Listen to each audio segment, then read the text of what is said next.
خامد اور بیوی میں لڑائی ہے، ناچاکی ہے، اختلاف ہے، آپس میں دلوں میں نفرت بیٹھ گئی، بغض پیدا ہو گیا، کینہ پیدا ہو گیا۔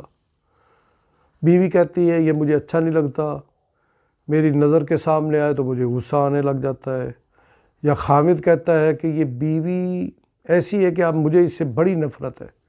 میرا دل چاہتا ہے میں اسے کچا چبا جاؤں، نفرت پیدا ہو گئی۔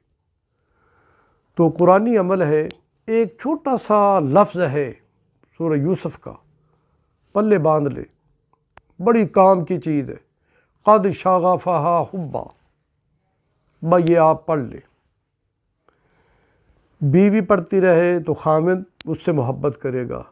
خامد پڑھنا شروع کرے گا تو بیوی کے دل میں اس کی محبت پیدا ہو جائے گی، دونوں ایک دوسرے کے محبوب بن جائیں گے۔ خامد پڑھے گا، بیوی عاشق ہو جائے گی، بیوی پڑھے گی، خامد اس پر عاشق ہو جائے گا، کسی اور کی طرف اس کا دھیان بھی نہیں جائے گا، توجہ بھی نہیں جائے گی، نظر بھی نہیں جائے گی، وہ بیوی کا ہی بن کر رہے گا۔ لو جی پڑھ لو، بہت خاص تحفہ ہے، قد شغفہا حبا، قد شغفہا حبا، 313 مرتبہ کم سے کم روزانہ پڑھے، کوئی بھی پڑھ لے۔ آپ اگر یہ چاہتے ہیں کہ لوگ مجھ سے محبت کرنے لگ جائیں،